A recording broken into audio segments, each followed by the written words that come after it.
చాలా తక్కువ సమయంలో మీరు వస్తారని అడిగినందుకు, సమయం చూసుకొని మీరు ఇక్కడికి వచ్చిన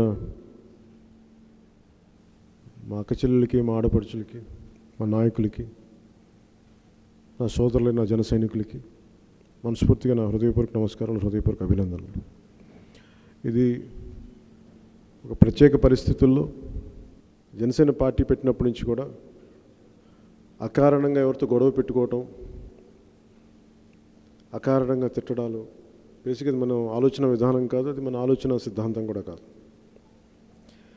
ఇందాక లాయర్ మీ అందరికీ నిలబడ్డా ఈ లాయర్స్ వాళ్ళందరినీ కలిసి కృతజ్ఞతలు చెప్తూ ఎంత బలంగా నిలబడ్డారు.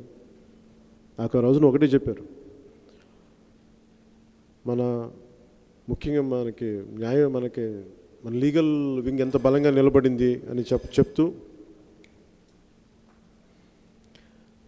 లీగల్ వింగ్ ఎంత బలంగా నిలబడిందని చెప్తూ ముఖ్యంగా మన మహిళా న్యాయవాదుల గురించి చెప్పింది ఏంటంటే, మన మహిళా న్యాయవాదులు శివంగుల్లో పోరాడారు సార్.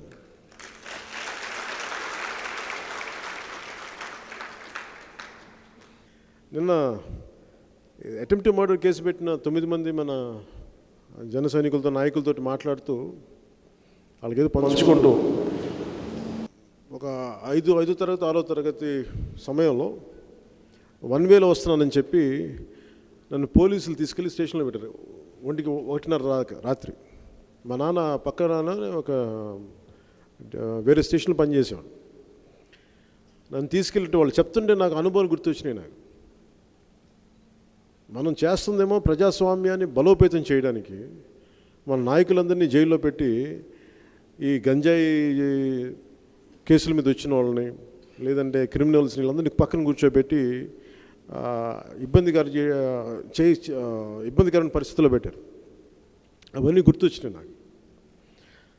జనసేన కేవలం ఒక రాజకీయ ఒక పొలిటికల్ ఎంప్లాయ్మెంట్ ఇవ్వడానికో, లేదంటే ఒక అధికారం ఎట్టి పరిస్థితుల్లో అయినా సరే అడ్డదారులను తొక్కి చేజెక్కించుకోవడానికి జనసేన పెట్టలేదు. చాలా చిన్నప్పటి నుంచి ఉన్న ఆలోచన విధానం ఏంటంటే, బలం ఉన్నవాడికే ఆధిపత్యం చెలాయిస్తాడేంటి, సగటు మనిషి పరిస్థితి ఏంటి అంటే, డబ్బు ఉండి ఇన్ఫ్లుయెన్స్ ఉంటే తప్ప మనుషులు బతకలేరా, ఇంకే పనులు అవ్వవా మాకు, ఇలాంటి ఇలాంటి ఆలోచన ద్వారానే జనసేన పెట్టడానికి కీలకం, ముఖ్య కారణం. రక్షించాల్సిన వ్యవస్థలే. నాకు అన్యాయం జరిగితే నేను పోలీసుల దగ్గరికి వెళ్తాను. నాకు ఏదైనా పెన్షన్ రాకపోతే నేను రెవెన్యూ డిపార్ట్మెంట్కి వెళ్తాను. వాళ్ళు కూడా న్యాయం చేయకపోతే మనం ఏం చేస్తాం? మొన్న జరిగింది అది చిన్న అచితక విషయం కాదు. ఉగ్రవాదులు ఒకలా దాడి చేస్తారు, బాంబులు పేల్చేసి. ఇలాంటి చట్టాలని గౌరవించని ఒక రాజకీయ ఉగ్రవాదులు మట్టుకు, వీళ్ళు రాజకీయ ఉగ్రవాదులుగానే చూడాలి. ప్రజాస్వామిక విధానాన్ని, వ్యవస్థల్ని నిర్వీర్యం చేసే వాళ్ళని వీళ్ళు ఏమంటాం కేళ్ళని. ఆ రోజున పోలీసు అధికారులు కూడా ఒకటే చెప్పాను, నేను ఈరోజు ఐపీఎస్ చదువుకున్నందుకు నాకు చాలా గర్వంగా ఉంది సార్. ఐపీఎస్లు చదువుకొని క్రిమినల్ పాలిటిక్స్ చేసే వాళ్ళకి శాల్యూట్ చేయడం అంటే, ఆ రోజు నేను చచ్చిపోయాను సార్ మీ పరిస్థితిలో ఉండండి. నాకు అందుకని ఐపీఎస్ చదువుకోలేనందుకు నాకు ఈరోజు నిజంగా నాకు ఆనందంగా ఉందని చెప్పి. అన్యాయం జరుగుతుంది, వైలేషన్ ఆఫ్ కాన్స్టిట్యూషనల్ రైట్స్, ప్రాథమిక హక్కుల ఉల్లంఘన. నమస్కారానికి ప్రతి నమస్కారం చేసే సంస్కృతి మనది. నమస్కారం చేస్తే ప్రతి నమస్కారం చేయకపోగా పట్టించుకోం. వీళ్ళు వైసీపీ ఎలా ఉంటుందంటే, నమస్కారానికి ప్రతి నమస్కారం మేము ఆశించాం. వచ్చి చొక్కా పట్టుకుంటే ఏం చేస్తాం? మనం మర్యాదగా మాట్లాడుతున్నాం, పద్ధతిగా మాట్లాడుతున్నాం. చొక్కా పట్టుకుంటారంటే మనం ఏం చేస్తాం? కూర్చోబెట్టి ఎన్నిసార్లు? ఒక 10 సార్లు భరిస్తాం. అది కూడా మొన్న వైజాగ్ ఇన్సిడెంట్ అలాంటిది. చాలాసార్లు ప్రజాస్వామ్యబద్ధంగా తగ్గి, మీరు ఎంత మన పాలసీ గురించి మాట్లాడినా, ఎన్ని పద్ధతులుగా మాట్లాడినా, ఎంత విధానాల గురించి మాట్లాడినా, వాడు ఇష్టం వచ్చినట్టు మాట్లాడి, ఇష్టం వచ్చినట్టు తిట్టేసి, నోటికి ఏదొస్తుంది మాట్లాడేసి మేము మాట్లాడలేక, ఒక్కొక్క వైసీపీ నాయకుడు వాళ్ళు తిట్టే నాయకుల గురించి మాట్లాడాలని నాకు క్షణం పట్టదు. నాకు నేను మాట్లాడబోయింది ఏం ఆలోచిస్తానంటే, వాళ్ళ పిల్లలు ఉన్నారే, వయసుకు వచ్చిన పిల్లలు ఉన్నారే, వాళ్ళని చూసి ఆగిపోతాను ఇప్పుడు ప్రతిసారి. ఈ రోజుకి అదే సంస్కారం. మధ్యవేలుకి సెల్ ఫోన్ తగిలించుకునే వాళ్ళని మనం ఏం మాట్లాడతాం వాళ్ళతోటి? నాకు వాళ్ళ బిడ్డలు గుర్తొస్తారు. నాకు ఒక మాట అందామంటే అది సంస్కారం ఒప్పుకోవద్దు. నా తల్లిదండ్రులు నేర్పించిన సంస్కారం, నా జాతి, నా భారతీయ సంస్కృతి నేర్పించిన సంస్కారం. ఎంత ఇంకా స్థాయి దాటేసి మాట్లాడితే చెప్పు చూపించక తప్పలేదు నాకు. ఆ రోజు నాకు ఇష్టమేం కాదు. అడ్డగోలుగా అరే నిరసన ప్రకటించారా, మీరే రెచ్చగొట్టి మాట్లాడి ఎవరో చేస్తే నాయకుల మీద మీరు అటెంప్ట్ మర్డర్ కేసులు, లేదంటే మీరు డ్యూటీ తర్వాత దాన్ని మార్చి మీరు కూర్చోబెట్టి మీరు డ్యూటీలో ఉన్న అధికారి మీద మీరు ఆయన విధులు నిర్వర్తించలేదని చెప్పి ఆయన మీద దానికి ఇంకో కేసులు. నా చుట్టుపక్కల ఎవరు తిరిగినా వాళ్ళందరి మీద దాదాపు అందరు కలిపి ఒక ఫస్ట్ దాంట్లో 92, రెండో విడతలో 88 కేసులు. ఇంత అడ్డగోలుగా పెట్టేస్తే మనం ఏం చేస్తాం? ఎట్లా తట్టుకుంటాం? అడిగేవాడు ఎవడు లేడు. ఈ రోజున మేము పాలిటిక్స్లోకి 2008 నుంచి ఉన్నాం. ఏదైనా మాట్లాడదామంటే ప్రాథమిక హక్కులే, ఇట్స్ మరి కాన్స్టిట్యూషనల్ రైట్స్. మరి భారతీయుడిగా చెప్పుకోవడానికి ఎందుకు పర్పస్ ఏంటి? నా హక్కు ఇది, నా బాధ్యతలు నిర్వర్తిస్తే నా హక్కు గురించి మనకు రక్షించుకునే హక్కు ఉంది, మనకి మాట్లాడే హక్కు ఉంది. అసలు నువ్వు నాకు ఎదురు తిరగకూడదు, నా జెండా కట్టకూడదు, పార్టీ జెండా కట్టకూడదు, నాకు ఎదురు చెప్పకూడదు అంటే మరి ప్రజాస్వామ్యం ఎక్కడ అవుతుంది? డిక్టేటర్షిప్ అవుతుంది. నాకు చిన్నప్పటి నుంచి ఉన్న చిరాకేది. క్రిమినల్ పాలిటిక్స్ని మనం ఎన్నుకుంటే ప్రజాస్వామ్యం మనకు విలువ తెలియదు. ప్రజాస్వామ్యంకి మనం ఎంత కష్టపడి ప్రజాస్వామ్యాన్ని మనం సాధించుకున్నామో నిజంగా మనకు తెలియదు. నిన్న మన సందీప్ పంచగిరి అందరూ సార్ మేము 24 గంటలు భోజనం చేయలేదు సార్ మేము అది అంటే అసలు మనకు తెలుసా? 56 రోజులు 53 రోజుల్లో ఆయన అమరజీవి పొట్టి శ్రీరాములు గారు నక్కల కడుపు మంట, బంకమట్టి తడిపి పొట్టకు చుట్టుకొని అతను అమరజీవి అయితేనే అతను బలిదానం మీద వచ్చిన రాష్ట్రం అది. అసలు భావనే లేదే మనకి. నేను ప్రతిసారి ఏమనుకుంటానంటే నాకు జరిగితే నాకు అన్యాయం జరిగినట్టు కాదు, నా పక్కనోడి జరిగితే నా మీద జరిగినట్టే కదా, వైలేషన్ ఆఫ్ హ్యూమన్ రైట్ కదా. చూస్తూ ఎలా ఉంటాం? యశస్విని గారి మీద నేను హైకోర్టు లాయర్ నేను చెప్తున్నా కానీ మహిళా కానిస్టేబుల్ లేకుండా ఆవిడ తీసుకెళ్ళిపోయారు. ఈ స్థాయి వ్యక్తులకి ఇలా జరిగినప్పుడు మీరు ఊహించగలరా పల్లెటూరులో ఏం జరుగుద్దో? ఇంతమంది, ఇన్ని లక్షల మంది, ఇన్ని కోట్ల మంది టీవీలు అన్నిట్లో చూస్తుంటే చట్టాన్ని రక్షించాల్సిన పోలీస్ వ్యవస్థ కూడా కీలుబొమ్మలా మారిపోయి అదేదో మనమేదో 26/11 బాంబే దాడుల్లాగా, ముంబై దాడుల్లాగా, కసాబుల్లాగా మనందరం మొత్తం సెక్యూరిటీ కెమెరాస్ అన్నిటినీ వాళ్ళు స్వాధీనం చేసేసుకొని మేమన్నా ఉగ్రవాదులమా? మేము మనుషులను చంపుతుంది మీరు, కబ్జాలు చేస్తుంది మీరు, ప్రశాంతత ఉత్తరాంధ్ర ప్రశాంతతని చెడగొట్టింది మీరు. కేసులు వాళ్ళ మీద పెట్టాల్సింది పోయి మన మీద చేసేది దాడి. మేమందరం కసబ్లా. ఈ నేలలో దౌపిడీ దౌర్జన్యాలు చేసేవాళ్ళకి చట్టం కొమ్ము కాసే పరిస్థితికి వచ్చేసింది ఈ రోజున. దీన్ని ఎదుర్కోవాలంటే బలంగా నిలబడాలంతే, అదొక్కటే చేయగలిగింది, ఇంక వేరే దారి లేదు. ఇందాక పిఎస్సి మీటింగ్లో కూడా చెప్తా ఉన్నాను, నాయకులకి ఈ రోజున ఒక ఆడబిడ్డ అర్ధరాత్రి 2 గంటలకి జెండా పట్టుకొని 2 ఏళ్ల బిడ్డను తీసుకొని పడిగాపులు కాస్తుంటే నా గుండె కదిలిపోయాను నేను ఆ రోజు. దీనికి పదవి కావాలా? దీనికి అధికారం కావాలా? దీనికి మనుషుల్ని కదిలించగలిగే శక్తి మనకి భగవంతుడు ఇచ్చాడు, అది అదృష్టం. అది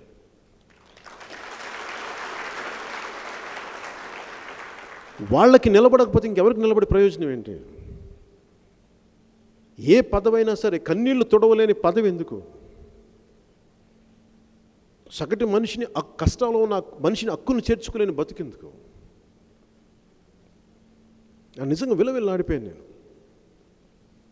తప్పు చేయలేదు, ఏమి చేయలేదు. ఆ రోజున అధికారి మీద పడిపోయి ఇలా కొడతా ఉంటారు, ఆయన తిడతా ఉంటారు, బెదిరిస్తూ ఉన్నారు నన్ను. మీకు తెలుసో లేదో, నేను 5 రోజుల ముందు నుంచి నాకు చెప్తా ఉన్నారు, సార్ మీ మీద దాడి చేయబోతారు, మిమ్మల్ని ఇంప్లికేట్ చేస్తారంట, కేసులు పెడతారంట మీ మీద, మీ తప్పు మీరు మీ మీద చాలా ప్లాట్ చేస్తున్నారు, చాలా పెద్ద గొడవలు చేయడానికి సిద్ధంగా ఉన్నారు వీళ్ళు. నేను సార్ జరుగుతాయిలేండి, దాన్ని ఏమన్నాను. ఇప్పుడు మనం ఒకటి వ్యవస్థని స్థాపించినప్పుడు, మన సమాంతర రాజకీయ పార్టీని స్థాపించినప్పుడు వాడు మనల్ని వాళ్ళు మనల్ని ఎదగాలి ఎందుకు ఎవడని కోరుకుంటాడు? ప్రత్యర్థి పార్టీలు ఏదైనా సరే నలపాలని చూస్తారు. మనం తప్పులు చేయకపోతే మన చేత తప్పులు చేయించే పరిస్థితి తీసుకొస్తారు. సో మాట మీద, నాలుక మీద చాలా సంయమనం కావాలి నాయకత్వానికి. Leadership has to be earned. నేను చాలాసార్లు ఉత్తరాంధ్రకి నేను ఎస్పెషల్లీ పోరాట యాత్రలు చేస్తున్నప్పుడు చాలామంది మేము ఆ నాయకులు, రాష్ట్ర నాయకులు అంటే, అంత ఈజీగా మీరు అంత తేలిగ్గా అనౌన్స్ చేసుకోకండి పేర్లు.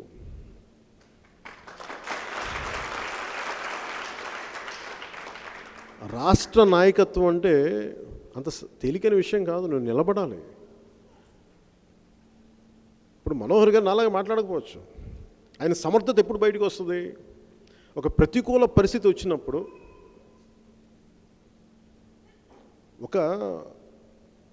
మనకు ఉమ్మడి రాష్ట్రానికి సభాపతి ఆయన. తెలంగాణ విభజన సమయంలో అసలు అల్లకల్లోలం అవుతున్న సమయంలో ఆయన సభాపతి. ఆయన సమర్థత ఎప్పుడు చూపిస్తాం? ప్రతికూల పరిస్థితులు వచ్చినప్పుడు ఆయన సమర్థత బయటపడుతుంది. ఆయన సమర్థత, ఆయన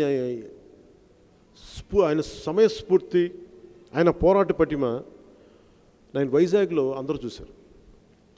నిజంగా మనస్ఫూర్తి చెప్తున్నా. ఆయన చెప్పారు, రాగానే చెప్పారు, మన కోన తాత గారిని పట్టుకెళ్ళిపోయారు స్టేషన్కి, లిఫ్ట్ చేశారంట. అంటే నేను చెప్పి, దేనికి సార్, ఏం జరిగిందన్న అని. ఇలా ఈ గొడవ వాళ్ళకి ఎయిర్పోర్ట్లో ఏదో గొడవ జరిగిందంటే ఆ నేపథ్యం మీద తీసుకెళ్లారండి. ఇంకా 14 మంది మీద కేసు రాలా. ఇంకా ఆయన తీసుకెళ్లారు అనగానే వెంటనే నేను ఏ స్టేషన్లో కనుక్కొని వెళ్దామన్నా. లేదంటే కొంచెం ఇంకా తిప్పుతూనే ఉన్నారంటే అప్పుడు చెప్పాను. అందుకని డీజీపీ గారు ట్వీట్ పెట్టాను, మీరు మమ్మల్ని తప్పనిసరి పరిస్థితుల్లో మేము మా నాయకులు నిలబడాల్సిన పరిస్థితి ఉంది, ఆ స్థాయికి తీసుకెళ్ళండి, లేదంటే పోలీస్ స్టేషన్కి వెళ్ళి కూర్చుంటాం. మన కోసం నిలబడ్డ వాళ్ళకి, మన కోసం భుజం కాసిన వాళ్ళకి నేను ప్రాణాలు వదిలేయడానికి కూడా సిద్ధంగా ఉన్నాను.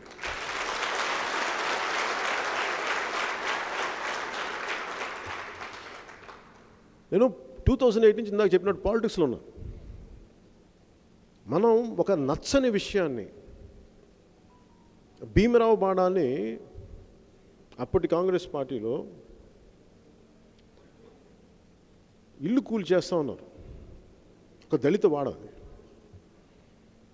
ఆ రోజు నేను నిలబడి మాట్లాడానని చెప్పి అంతకుముందు నుంచి కూడా, ఆ గొడవ తర్వాత నా మీద నేను ఇంటికి వెళ్తే ఒక్క సెక్యూరిటీ వాళ్ళు లేరు నా పక్కన. మెయిన్ పార్టీ ఆఫీస్కి వెళ్తే ఒక్కళ్ళేరు, పారిపోయారు అందరూ. అంటే నీ మీద దాడి చేసే వ్యక్తులతో నువ్వు ఎలా పెట్టుకుంటావు? నాకు భయం లేదు.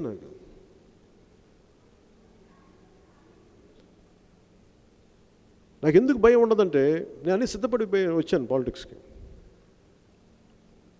You have to be like an intellectual warrior. మీరు యుద్ధ కళలు సరిపోదు, చాలా మేధస్సుతో కూడిన యుద్ధ విద్య తెలిసిన వాళ్ళు ఉండాలి. అందుకని ఎప్పుడు రాజ్యాంగం మనల్ని ఎంపవర్ చేసింది, సాధికారత ఇచ్చింది మనకి. నీ హక్కులు ఇవి. భారతీయత అంటే పాస్పోర్ట్కో డ్రైవింగ్ లైసెన్స్కో కాదు. It's our fundamental responsibility to safeguard our democracy. ఎవరు ఓట్లేస్తారు వెళ్ళి? ఏమైపోయింది రాను ఎందుకు? ఇప్పుడు మనం ఈరోజు మొన్న నాకు అనిపించింది, వైజాగ్ ఇన్సిడెంట్ తర్వాత పోలీసుని చూస్తే నిజంగా చాలా బాధేస్తుంది. అధికారులు వచ్చి ఇట్లా మాట్లాడుతుంటే నేను వచ్చి ఆయన చొక్కా పట్టుకోవాలి, అది వాళ్ళ కోరిక. చొక్కా పట్టుకుంటే అప్పుడు కూర్చోబెట్టి మన జనాలు కలిసిపోయిన ఈ వైసీపీ గుండాలందరూ కలిసి గొడవ చేయడానికి, ఇది వాళ్ళ ప్లాన్. ఈ చిల్లర ప్లాన్లు మేము చిన్నప్పటి నుంచి చూస్తున్నారా బాబు, ఇది కొత్త అండి మాకు. దానికి బలైపోయి లోనైపోయే, భావోద్వేగాలకు లోనైపోయే వ్యక్తులు ఉండొచ్చేమో, కానీ పవన్ కళ్యాణ్ అలాంటి వ్యక్తి కాదు, జనసేన అలాంటి పార్టీ కాదు. దెబ్బ పడితే తీసుకుంటాం, మర్యాద ఇస్తాం, ఇంకా తట్టుకుంటాం. అందుకే ఒకటే మాట గుర్తుపెట్టుకోండి, సహిస్తాం, భరిస్తాం, తర్వాత తీసుకెళ్ళి తోలు ఒలిచేస్తాం. తర్వాత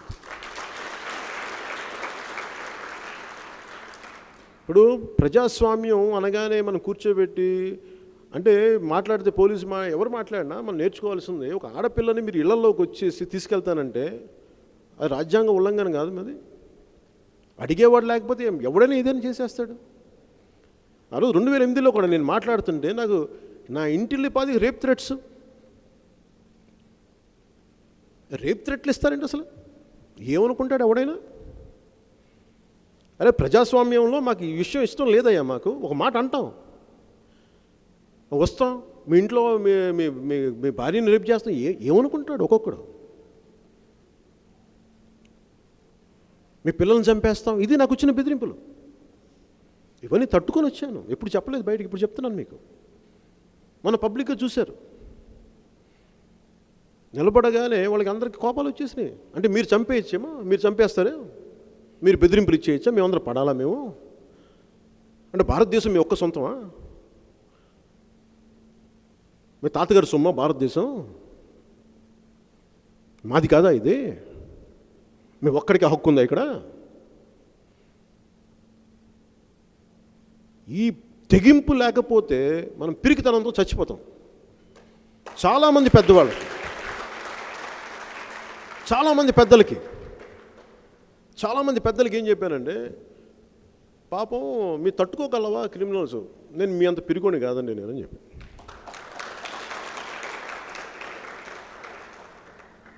మీ అంత పిరికోని కాదు నేను, తట్టుకోగలవా అంటే మేము తట్టుకోవడానికే కదా మేము ఉంది. అంటే పుట్టగానే ఎవడు హంతకుడు అయిపోయాడు, ఎవడు పుట్టగానే ఎవడు మహాత్ముడు అయిపోయాడు సాధన ద్వారా, అది మంచి కానీ చెడు కానీ. అలాగే ప్రజాస్వామ్యాన్ని కూడా మనం పరిరక్షించుకోవాలంటే సాధనే చేయాలి. ఇక్కడ పాలిటిక్స్ అనగానే ఏమనుకుంటారు, 10 మంది మనుషులు వేసుకెళ్ళిపోయి, నేను అది పెట్టుకోలేదు. అందుకని డిసిప్లిన్ పెట్టాను మన వాళ్ళందరికీ. సైద్ధాంతిక బలం ఉండాలి. నువ్వు దేనికోసం పోరాటం చేస్తున్నావు?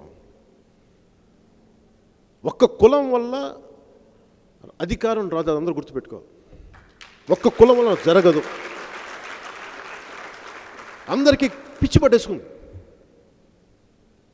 నిజానికి నేను ఇంకో అది కూడా చెప్పాను, సిగ్గువిడి చెప్తున్నా, కనీసం మీ కులానికన్నా మీరు చేసుకుంటారు బాబు, నిజంగా చాలా అద్భుతం జరుగుతుంది. అది కూడా చేసుకునే మీరు. నిజంగా ఒక్క నాయకుడు తన కులానికి సంపూర్ణంగా చేసుకుంటే ఆ కులం అంతా బాగుపడినా మంచిదే కదా. అట్లీస్ట్ సమాజంలో ఒక సెక్షన్ బాగుపడింది. ఇప్పుడు ఏ స్థాయికి వెళ్ళిపోయారు? 2-3 రేపులేగా జరుగుతా, పాపం దొంగతనం చేయడానికి వచ్చి రేప్ చేశాడు, ఇవా మీరు మాట్లాడేది? ఇదే బాధ్యత మీకు? ఇది రెస్పాన్సిబుల్ లా మేకర్సా మీరు? పోలీసులకు ఒకటే చెప్పాను ఆ రోజున, ఉన్నతాధికారులకి, మీరు కన్విన్స్ చేస్తారు. సెక్షన్ అంటే మీరు సెక్షన్ 30 సార్, మీకు పరిమితమైన ఆంక్షలు, మీరు బయటికి రాకూడదు, తొంగి చూడకూడదు, చేతులు ఒప్పకూడదు, నవ్వకూడదు, పళ్ళు ఈకిలించకూడదు, కళ్ళు చీకిలించకూడదు. వాళ్ళకి చెప్పా. ఇంక విసిగిస్తామని విన్నాను సార్, 2 చేతులు జోడించి చెప్పా, అయ్యా నేను ఒక పొలిటికల్ పార్టీ ప్రెసిడెంట్, నేను రాజ్యాంగం మీద ఎంత గౌరవం, ప్రజల మీద ఎంత మమకారం, నా నేల మీద ఎంత ఇష్టం లేకపోతే నేను పార్టీ పెట్టను. నాకు చాలా బాధ్యత ఉంటుంది సమాజం మీద. మీరు నాకు సామాజిక బాధ్యత గురించి మీకు చెప్పే హక్కు మీకు లేదని చెప్పాను. మీరు చట్టాలని ఉల్లంఘిస్తా మీరు నాకు చెప్తున్నారు. మీరు మాకు చెప్పండి, మాకు తెలుసు, మా బాధ్యతని మాకు తెలుసు. మీరు ఐపీఎస్లు చదువుకొని మీరు చట్టాలని మీరు ఉల్లంఘిస్తా మీరు మాకు చెప్తుంటే ఇంకేం చేశాను? మేము మీతో మాట్లాడేది ఏముందండి అన్న. You are an extension of government. మీరు ప్రభుత్వానికి ఒక అంగం మాత్రమే. You are an instrument in the hands of government, people who lead the government. అసలు మీతో నాకు గొడవ లేదండి. వాళ్ళు కొట్టమంటే కొడతారు, వాళ్ళని చంపేయమంటే చంపేస్తారు. నన్ను చంపే నాకు పెద్ద ఇష్యూ ఏం కాదన్న. మీరు అట్లా అలాగా సార్ చెప్పాను. మీరు అంత చేస్తున్నారండి, అంత అవుట్ రైట్ వైలేషన్ మీరు చేస్తుంది, నాకేం ఇబ్బంది లేదు.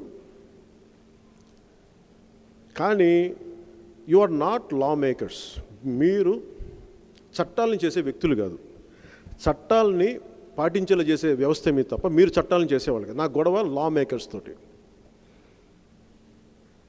మీరు మా జనవాణి కార్యక్రమాన్ని తీసుకెళ్లరా నన్ను అరెస్ట్ చేస్తారా?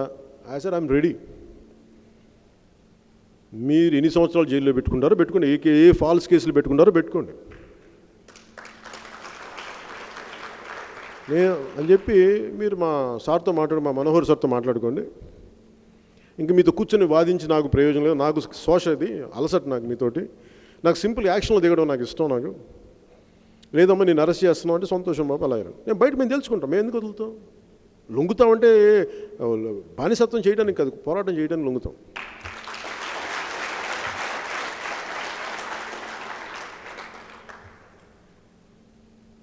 వీళ్ళు ఇచ్చే రేప్ థ్రెట్స్ అసలు ఇప్పుడు నాకు criminal politics, criminalization of politics, నేర రాజకీయాలు ఎందుకు ఇబ్బంది అంటే, ఇప్పుడు మైదుకూరు నుంచి ఒక ఆడపడుచు వచ్చింది పెద్ద బాబు, ఎవరికి ఊళ్ళో చెప్పకుండా రావాల్సి వచ్చింది. అంత భయం దేనికి అంటాను. జనసేన జెండా నువ్వు పెట్టకూడదు, జనసేన జెండా పెట్టకూడదు, ఓట్లు రాకపోవచ్చు అక్కడ.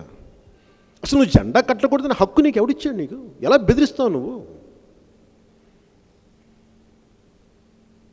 అరే నా దేశం నాకు ఇచ్చిన హక్కురా బాబు, ఇది నువ్వు బెదిరిస్తానంటే నాకు ఇది విసుగు వీళ్ళందరితో. ఈ జనరేషన్, ఈ తరం మేల్కోకపోతే ఉత్తరాంధ్ర, మన విశాఖపట్నం చిన్నప్పుడు ఏమనేవాళ్ళు, కాకినాడ కానీ ఇది రిటైర్మెంట్ హ్యావెన్ అనేవాళ్ళు. గొడవలు లేని ప్రశాంతత ఉన్న ఒక ఊరిది.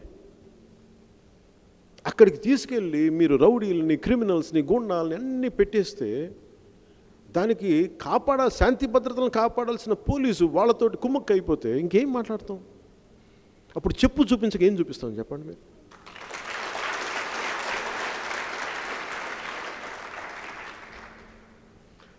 అంటే నువ్వు స్టేట్ ఫైట్ మానేసి, స్టేట్ ఫైట్ అంటే ఏంటి? రాజ్యాంగపరమైన యుద్ధం. అంటే మనం ప్రజాస్వామ్యం పెట్టుకున్నాం? కత్తులతో కట్టాలతో కొట్టుకోకూడదునే కదా. Okay, there is a debate and dialogue ఉంటుంది, అది పర్పస్ ఆఫ్ డెమోక్రసీ. ఓకే, నేను నీ వాదన ఏంటి చెప్పమ్మా, నా వాదన ఇది. ఎక్కడో బ్యాలెన్స్లో ఒక ఓటో ఇంకోటో ఒక తీర్మానం చేసుకుని ఒక ఇదేం పద్ధతి, అది పర్పస్ ఆఫ్ డెమోక్రసీ. కర్రపెత్తనం చేస్తామంటే మేము చేయలే. కర్రపెత్తనం అంటే మీరు కొడతామంటే మేము కొట్టించుకుంటామా? మా ధైర్యం లేవనుకుంటున్నావా? ఏం మాకంటే నీకు ఎక్కువ కలేజా ఉందా? మాకంటే ఎక్కువ 4 చేతులు ఎక్కువన్నాయి నీకు? లేదండి వాళ్ళు బాంబులు వేసేస్తారు. ఏంటి బాంబులు వేసేది? ఎంతమందిరా మీరు బాంబులు వేస్తారు? మీరు ఎంతమంది బాంబులు వేస్తారు? మీరు ఒక లక్ష్యం, ఒక లారీ అంత బాంబులు తీసుకొచ్చి వేస్తారా? ఏంటి మేము చూస్తాం. కత్తులు, కటార్లు తీసుకొచ్చి నరికేస్తారా? నరకని మేము చూస్తాం. భయపెడతారండి ప్రతిసారి మీరు. మాకు దమ్ము ధైర్యాలు లేవా? మేము ఈ నేల బిడ్డలం కదా మేము? మీరు దిగొచ్చారా మీరు? ఈ పిరికితనం మనం ఈ పిరికితనంతో బతకలేము. నేను బతకలేను పిరికితనంతో. చిరాకు నాకు పిరికితనం. డబ్బులు ఉన్నాయి, వేల కోట్లు ఉంటాయి, పేర్లు ఉంటాయి, ఖండాంతరాలు దాటే పేరు ఉంటుంది, దిశాదశలు దాటే పేర్లు, ఖండాంతరాలు దాటే పేర్లు, వేల కోట్ల డబ్బులు దేనికి? మట్టిలో పోసుకున్నాయి. ఇంత బతుకు ఇంటి వెనకాల చేసిన చావడం కదా అది. డబ్బు వల్ల, పెద్ద పేరు వల్ల ధైర్యం వస్తుంటే అది ఎప్పుడు రాదు. అది గుర్తుపెట్టుకున్నాను. డబ్బున్న వాళ్ళందరూ, పేరున్న వాళ్ళందరూ ధైర్యవంతులు కాదు, జాగ్రత్త పరులు వాళ్ళందరూ. నేను ఒకటే కోరుకున్న భగవంతుని, నాకు పిరికితనం ఇచ్చే డబ్బు నాకొద్దు, పిరికితనం ఇచ్చే పేరు నాకొద్దు, నాకు అవసరం లేదు. మన ఫండమెంటల్ రైట్ ఇందాక మన నాయకులందరికీ పిఎస్సి మీటింగ్లో మీకు చెప్తున్నాను, మీకు నాయకత్వం అనేది మీరు ఆపాదించుకునేది కాదు, అది సంపాదించుకునేది.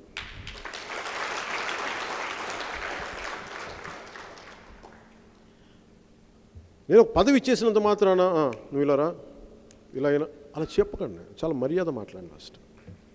నేను చాలా ఒగ్గి తల వంచి తగ్గి మాట్లాడతాను. ఎందుకని వంగి ఎందుకు నమస్కారాలు పెడతాను? నాకు సాటి మనిషి మీద నాకు అంత గౌరవం, అంత ప్రేమ, అంత ఇష్టం. ఎందుకు పెట్టాల్సిన అవసరం ఏముంది? అవును, రోడ్డు మీదకి వస్తే, నువ్వు పవన్ కళ్యాణ్ అయితే రోడ్డు మీదకి వస్తే నీకు నమస్కారం పెట్టాలా? మరి పెడుతున్నప్పుడు నమస్కరించదు. ఎలా చెప్తావు? గొప్పతనాన్ని ఎలా చెప్తావు? తగ్గడం నేర్చుకో. నేనే ఇంత తగ్గి మాట్లాడుతున్నప్పుడు, నేనే ఇంత ఒళ్ళు దగ్గరకు, మన నాయకులు ఇంకెంత ఒళ్ళు దగ్గర పెట్టుకున్నా, ఎంత తగ్గున్నా. సాటి మనిషి మీద ఇంత ప్రేమ చూపించలేవా, ఇంత ప్రేమ చూపించలేవా, ఇంత సానుభూతి చూపించలేవా? నువ్వు ఇంత సానుభూతి చూపించు, ఇంత ప్రేమ చూపించు, ఇంత నిలబడతావని చెప్పు. ఒక ఆడబిడ్డ అర్ధరాత్రి 2 గంటలకి 2 ఏళ్ల బిడ్డను వేసుకొని నీకోసం అక్కడ కాచి ఉంటుంది. ఈ ప్రేమ లేని కాడికి, బాధ్యత లేని కాడికి నాయకత్వం తీసుకునే ప్రయోజనం ఏంటి? మనం నేర్చుకోవాల్సింది let us safeguard democracy. Democracy అంటే మనకు అర్థం కాకపోవచ్చు. డెమోక్రసీ అంటే పెద్ద ఎక్కువ మీరు ఆలోచించకండి. మనం బతికే హక్కు అంతే. రాచరికపు వ్యవస్థ ఇవ్వదు బతికే హక్కు. రాజు చెప్తాడు నువ్వు ఎలా ఉండాలనేది. ఈ టోటలిటేరియన్ రెజీమ్ ఇవ్వదు. వాడు చెప్తాడు నువ్వు ఏ బట్టలు వేసుకోవాలి, నువ్వు ఎక్కడ పని చేయాలి, నువ్వేం చదువుకోవాలని. మిగతా ఇంకే వ్యవస్థలైనా సరే. But greatest is democracy. మీరు ఆలోచించండి. నాకు 2 సంఘటనలు ఈ మధ్యన కదిలించేసిన నాకు లాస్ట్ 2.5 సంవత్సరాల్లో. ఒకటి జనవాణిలో జరిగింది, ఇంకొకటి మనకి లాక్డౌన్ టైంలో జరిగింది. రాజమండ్రిలో తూర్పుగోదావరి జిల్లాలో ఒక దళిత యువకుడు పోలీస్ స్టేషన్లో కూర్చొని శిరోమండనం చేస్తే ఆ అబ్బాయికి వ్యవస్థలే దగ్గరున్న పోలీస్ స్టేషన్లో జరిగితే కారణాలు ఏదైనప్పటికీ అది అతని తాలూకు ఆత్మగౌరవంలో దెబ్బతీసే హక్కు లేదు నీకు. అబ్బాయి ఒకళ్ళు తప్పు చేశాడు అయితే పోలీసు చెప్పినట్టుగా there are ways to punish. అలా కాకుండా అతన్ని అగౌరవపరిచేలాగా, అతని ఆత్మస్థైర్యాన్ని దెబ్బతీసేలాగా, అతని ఆత్మగౌరవం దెబ్బ కొట్టేలాగా శిరోమండనం చేస్తే అబ్బాయి ఎవరికి చెప్పుకోలేక ఏమన్నాడంటే వైస్ ప్రెసిడెంట్ వెంకయ్యనాయుడు గారికి లెటర్ రాశాను. ఆ దృష్టికి నేను నక్సలైట్ అయ్యే అవకాశాన్ని ఇవ్వండి నాకు. హూజ్ అ నక్సలైట్? చట్టాలు పని చేయనప్పుడు మనుషులు ఏం చేస్తారంటే వెళ్ళిపోతారు.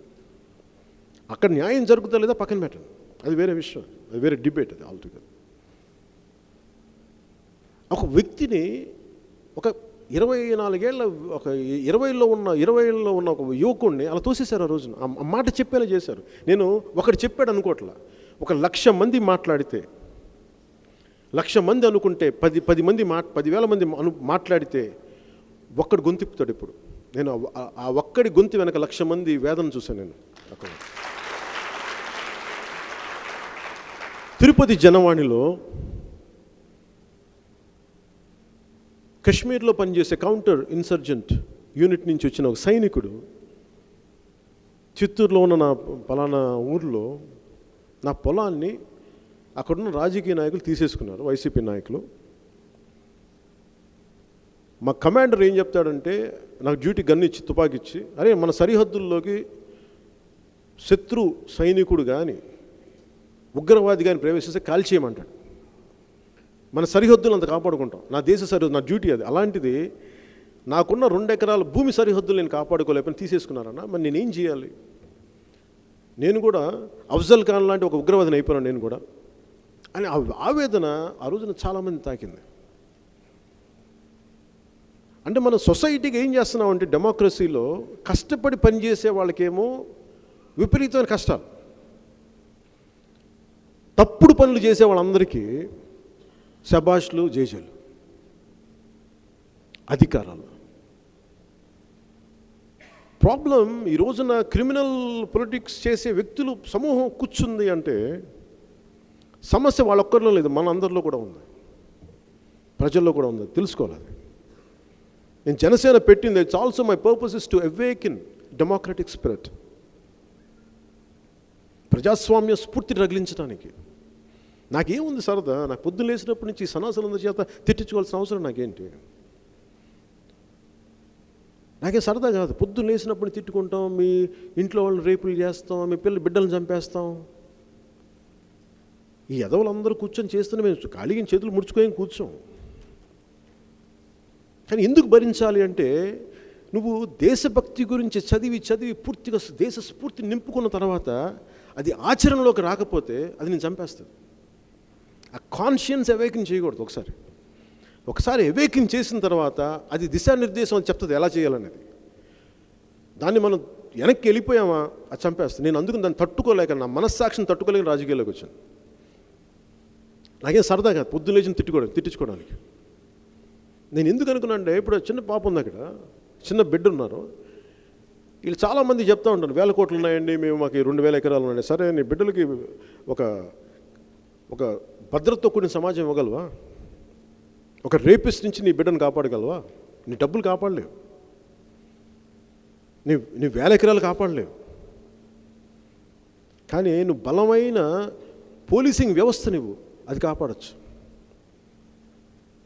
నేను ఇవన్నీ పెట్టుకొని, అందుకనే డెమోక్రటిక్ ఇన్స్టిట్యూషన్స్ని బలోపేతం చేయాలి అంటే you have to awaken people. ప్రజలకు కూడా మనం ఏం చెప్పాలంటే, ప్రజలకు చెప్పాలని ముందు మన సంసిద్ధులు అవ్వాలి. మొన్న గొప్పతనం ఏంటంటే, ముందు అందరికీ మనస్ఫూర్తిగా నేను కంగ్రాచులేట్ చేసేది, ఇండియన్ హిస్టరీలో ఈ మధ్య కాలంలో కాంటెంపరీ ఇండియన్ హిస్టరీలో Vizag incident is an awakening incident for democracy. అంటే డెమోక్రసీని కాపాడుకోవచ్చు.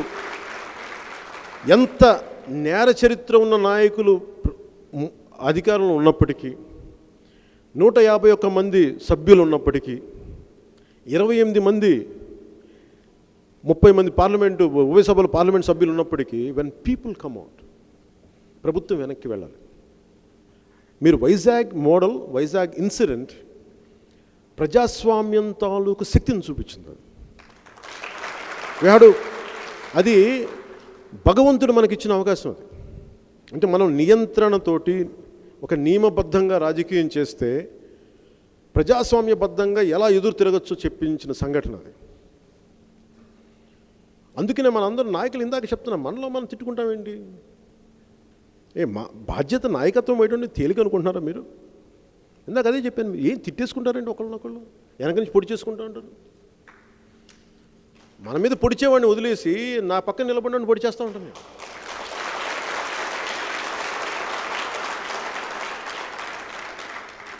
అదే చెప్పా, అసలు మీకు బాధ్యత ఉందా ఎవరికన్నా? నాకు అలాంటి వ్యక్తులంటే గౌరవం ఉండదు. ఇంక నాకు చాలా నేను మార్పు తీసుకురావడానికి వచ్చాను. నా లైఫ్ అంబిషన్, నా లైఫ్ పర్పస్ అంతే. నేను సినిమాలు చేసినా నా లోపల ఏమో అసలు మాట్లాడాలి. తప్పు జరుగుతున్నప్పుడు గొంతెత్తాలి. గొంతు ఎత్తకపోతే ఎట్లా? ఉద్దానం ఆ రోజున మాట్లాడింది ఒక, అంతకుముందు డాక్టర్లు ఎవరు తెలిసి ఉండొచ్చు. చైతన్యను రామ్మోహన్ ఇద్దరు నా దృష్టికి తీసుకొస్తే మరి ఉద్దానం ప్రపంచానికి తెలియస్తుంది కదా. అప్పుడు దాకా సీకేడీ అనేది ఒక శ్రీలంకలో ఉండేది, ఇంకెక్కడ తెలియదు. అంటే మనం కదిలి మాట్లాడితే, డాక్టర్ జో లాంటి వాళ్ళు ఒక హార్వర్డ్ నుంచి ఒక వ్యక్తులు వచ్చి మాట్లాడి చేయడానికి అది ఎంత సమస్య పరిష్కారం అవుతుంది అనుకుంటే కూడా అట్లీస్ట్ అవేకనింగ్ అవేర్నెస్, సమస్యకు పరిష్కారం తీసుకెళ్తాం. నేను అదే వైజాగ్లో, అదే ఉత్తరాంధ్రలో మరి ఎన్ని ప్రోగ్రాం చేశాం పోరాట యాత్రలో. ఎవరన్నా ఆపారు ఆ రోజున? ఇబ్బందులు పెట్టారు. నేను ఇబ్బందులు పెట్టట్లేదని చెప్పట్లేదు, ఇబ్బందులు పెట్టారు. అది రాజ్యం తాలూకు లక్షణం. అది వాళ్ళు నచ్చకపోవచ్చు మనందరం, కానీ ఇబ్బందులు పెట్టేది ఒక పరిమితిలో ఉంటుంది. బట్ వైసీపీ అడ్డగోలుతనం, చట్టాలని ఖాతరు చేయరు, ఎవరిని ఖాతరు చేయరు, రౌడీజం చేస్తాం, గుండాగర్దీ చేస్తాం. మేము చేతులు కట్టు కూర్చుంటామా? మేము మా ప్రజాస్వామ్య హక్కుల కోసం మేము బయటికి రావా? This is what we achieved. అది వైజాగ్ ఇన్సిడెంట్ చూపించింది. అది ఇంత నిలబడగలం. నిన్న 9 మందితో మాట్లాడుతుంటే అందరూ అన్నది ఏంటంటే, అన్న ఒకళ్ళకొకళ్ళం కలిసి ఉండటంలో ఉన్న కలిసి ఉండటం అనేది, ఆ ఏకత అనేది మాకు అర్థమైంది. మాకు నేను ముందు నుంచి చెప్తున్నాను, మీకు ఒక దారుణమైన సంఘటన జరగాల మీకు తెలియడానికి. అసలు మీరందరూ ముందే కలిసి ఉంటే అసలు ఇలాంటి పరిస్థితులు వస్తాయా?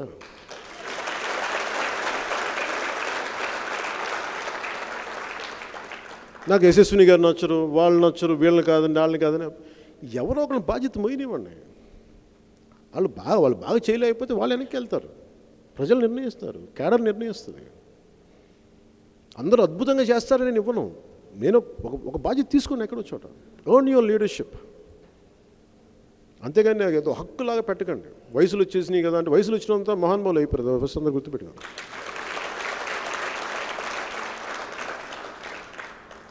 వయసు వల్ల ఇంటికి తెల్లబడతాయేమో కానీ జ్ఞానం రాదు. అందుకే జ్ఞానం వేరు, వయసు వేరు. అలాగే ఇంటిగ్రిటీ అలా మీరు ఎంతసేపు పొడి చేసుకునే ఆలోచన మానేసి లెట్ us కమ్ టుగెదర్, అందరూ కలిసి వద్దాం ఒకసారి. ఉత్తరాంధ్ర తాలూకు మీరు చాలాసార్లు మన నాయకులందరితో కూడా చెప్తుంటాను, పెద్ద మనోహర్ గారితో కూడా ఒకసారి చెప్పాను, ఒకసారి రాష్ట్రానికి ఏదైనా చెయ్యాలి అంటే నెలకి నువ్వేమి చేయకుండా చాలు, అదే 10,000 వ్యవస్థలు ఉన్నాయి. అంటే నేను ఈ మధ్యన ఎవరో ఒక సీనియర్ తెలంగాణ జర్నలిస్ట్ ఒక పెద్దలతో మాట్లాడుతుంటే ఆయన చెప్పారు, టీఎన్జే గారు ముఖ్యమంత్రిగా ఉన్నప్పుడు ఉమ్మడి రాష్ట్రానికి ఆంధ్రప్రదేశ్ చాలా అభివృద్ధి రేటు చాలా బలంగా ఉండేదంట. ఎలా సాధించారు సార్ అని అడిగితే ఆయన ఏం చేయలేదమ్మా, ఉన్నట్టుగా ఆయన ఎవరిని ఇబ్బంది పెట్టకుండా వ్యవస్థను అలాగే ఉంచారు, ఆటోమేటిక్గా అదే సహజంగా. అంటే వ్యవస్థ ఎంత బలమైంది అంటే ప్రజాస్వామ్య వ్యవస్థ మంది, అరే బాబు మీరు ఏం చేయకండి రా వదిలిందని అదే ఎదుగుతుంది. పోలీసులు పని చేయనివ్వండి, రెవెన్యూ వాళ్ళని రెవెన్యూ పని చేయండి, కలెక్టరేట్ పని చేయనివ్వండి, జ్యుడిషియరీ అబ్బాయి చేయనివరే. అదేమైపోయింది, ఇంక్రిమెంటల్గా ప్రతి ఒక్కడు ఒకళ్ళు ఇంత చేస్తారు, ఇంకోళ్ళు ఇంత చేస్తారు, రాను సైజు పెంచేసి ఈ రోజుకి ఎలా అయిపోయిందంటే ఆంధ్రప్రదేశ్, ఆంధ్ర అన్న భావన వదిలేసేది అది లేదు, ఉత్తరాంధ్ర అన్న భావన లేదు, రాయలసీమ భావన లేదు. మరి ఏ భావన ఉందో ఆంధ్రలో నాకు తెలియదు. కుల భావన లేదు, అది ప్రూవ్ అయిపోయింది వైసీపీ వల్ల. 38% కమ్మవారు కూడా వైసీపీకి ఓటేశారు, 60%, 45-60% కాపులు వైసీపీకి ఓటేశారు. ఎవరి బలాలు వాళ్ళందరూ వేసుకుంటే ఇందులో ఏముంది, ఇష్యూ ఇది కాదు. ప్రతి ఒక్కరు నాకేంటి అని చూస్తున్నారు తప్ప నా నేలకేంటి, నా రాష్ట్రానికి ఏంటి, నా భవిష్యత్తుకి, నా తరాలకేంటి. నా కుటుంబం కూడా పోయింది, ఇప్పుడు నాకేంటి, మా అన్నకు కూడా కదా నాకేంటి, అసలు ఇది నాకులో రాష్ట్రాన్ని వినాశనాన్ని తీసుకొచ్చేసాం. ఇప్పుడు మళ్ళీ మనం చేయాల్సింది ఏంటంటే మన అనే భావన పట్టుకురావాలి. నన్ను కాపుల చేత తిట్టిస్తారంటే మిగతా వాళ్ళు కూడా తిట్టచ్చు, సంపూర్ణంగా నాకు ఇష్టం మిగతా వాళ్ళు కూడా తిడితే. డెమోక్రసీ అందరు తిట్టడం కదా, ఒక్క సెక్షన్ చేత ఎందుకు తిట్టిస్తారు, అందరి చేత తిట్టించండి, నాకు ఆనందం. ఇంకొకటి మీరు మనం నేర్చుకోవాల్సింది కూడా, ఎవరు మనల్ని తిట్టినా దాన్ని వారి కులానికి అంటగట్టగాను, వారి కులాన్ని తిట్టద్దు. మీరు సోషల్ మీడియాలో కానీ ఎక్కడైనా సరే ఒక వ్యక్తి తిడితే ఆ వ్యక్తినే మీరు ఎదుర్కోండి, అంతే. ఆ వ్యక్తి ఆర్గ్యుమెంట్ని ఎదుర్కోండి, ఆ వ్యక్తి తాలూకు కుటుంబాన్ని కానీ కులాన్ని కానీ అది తీసుకురావాలి.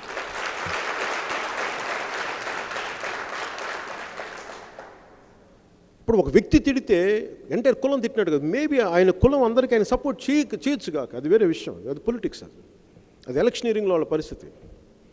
కానీ సైద్ధాంతికంగా మనం చేయాల్సింది వ్యక్తి తిడితే వ్యక్తిగానే పెట్టండి. ఇదే చెప్పండి, బాబు ఎవరన్నా ఏంది మా వాడిని అన్నామంటే మీ వాడిని అంటాం కాదు, మీ వ్యక్తి చేసిన తప్పుకి మేము అంటాం, మీ కులాన్ని అంటలేదు. ఇది చాలా క్లియర్గా చెప్పండి, ఎవరికి భయపడకుండా చెప్పండి, ఏ కులమైనా కానీ. లేకపోతే ఏమైపోద్దంటే ప్రతిసారి ఈ డివిజివ్ పాలిటిక్స్ పట్టుకొస్తారు. ఇప్పుడు తానేటి వనిత గారిని అంటే ఆవిడ అన్న మాటలు కన్నా, అమ్మ మీరు అట్లా అనొచ్చా, మీరే ఆడపడుచులయ్యండి, దొంగతనానికి వెళ్ళి రేప్ చేశారండి పాపం వాళ్ళు అనుకోలేదంటే మీరు ఎందుకమ్మా దొంగలు అలా వెనక చూస్తారు రేపిస్టులు అంటే. ఆవిడ పదవి, ఆవిడ వ్యక్తిగతమైన అభిప్రాయాలే మనం ఎదుర్కొంటున్నాం తప్ప కులాన్ని కాదు. ప్రజాస్వామ్యంలో ఈ బలం లేకపోతే ప్రతిదీ మనకు ఓటు, అసలు గెలవనాడికి కూడా ఓట్లు పడమంటారు. నీ అసలు ముందు నువ్వు గెలిస్తే కదా చేయడానికి, అసలు నువ్వు గెలవకుండా ఏమి చేయకుండా ఓట్లు పడవండి, వాళ్ళంటే ఓట్లు పడవండి, వీళ్ళంటే. మరి ఎవరు చెప్పాను ఇట్లా, ఇదైతే సంపూర్ణ చంపేయడం ప్రజాస్వామ్యం అవసరం లేదు. నేను రాజకీయాల్లో భయాలు తీసేశాను. నేను తిరుపతిలో యోగా చేసుకునేటప్పుడు ఒకటి చూసాను, తిరుపతికి వెళ్ళే దారిలో, నువ్వు ధర్మాన్ని రక్షిస్తే ధర్మాన్ని రక్షిస్తున్నావు, ఇదే తప్ప లా ఈజ్ కోడిఫైడ్ ధర్మ, ఈ రెండే పట్టుకోండి. సత్యం మీరు మాట్లాడితే సత్యం మిమ్మల్ని రక్షించి తీరాలి, దానికి వేరే దారి లేదు. అలాగే నాయకుడు అనేవాడికి ప్రజలు ఎంత అవసరమో ప్రజలకు కూడా వాళ్ళ పక్షాన్ని నిలబడే నాయకుడు అంతే అవసరం. ఇది బయటకు తీసుకోండి. It is 2 way, not 1 way. అందుకని మీరు భయపడకుండా మనకు ఓట్లేస్తారు మనకి అంటే అయ్యే భయపెట్టుకోండి. You are a leader. When you empower నేను మిమ్మల్ని ఒక పరిస్థితిలో పెట్టినప్పుడు, ఒక పొజిషన్లో పెట్టినప్పుడు మీరు ధైర్యంగా ఎదుర్కోండి. ఎందుకు ఇప్పుడు ఇదే ఓడిపోయిన రోజున ఈ మెట్ల కింద నేను సుగాలి ప్రీతి గారి అమ్మగారిని కలిస్తే ఆవిడికి పాపం దివ్యాంగురాలు, అన్న నా బిడ్డను చంపేశారన్న, 2 సంవత్సరాలు అయిపోయింది, ఎవరు పట్టించుకోవట్లేదు, అందరం అష్యూరెన్స్లు ఇచ్చిన వాళ్ళే ఉన్నాము ఇప్పుడు ముఖ్యమంత్రితో సహా. నాకు మొరేలు చాలా లోకి ఉండింది ఆ రోజున. ఏదో నిలబడ్డాం, ఒక మాట మాట్లాడాం, తర్వాత దాన్ని కర్నూలులో తీసుకెళ్ళాం. ఆ ఒత్తిడి పెడితే ఎంతో కొంత కదిలింది, ఇంకా న్యాయం జరగలేదు. సిబిఐ దాకా వెళ్ళింది అంతే, ఇంకా న్యాయం జరగలేదు. మన గవర్నమెంట్ ఫామ్ అవగానే ఫస్ట్ కేసు సుగాలి ప్రీతితో తీసుకుంటాం.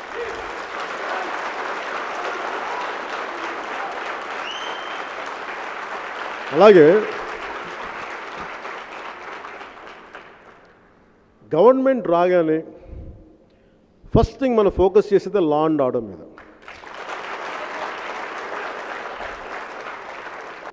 లా అందరికీ సమానంగా అప్లై కావాలి. ఇదే ఒక్క గవర్నమెంట్ ఫామ్ అవగానే అధికారులు చెప్పే ఒకే మాట ఏంటంటే, మీ గవర్నమెంట్ ఆర్డర్ ఏంటి సార్ అంటే, మా వాళ్ళు రాడ్లతో కొడతారండి మీరు వదిలి, అలా చెప్పం.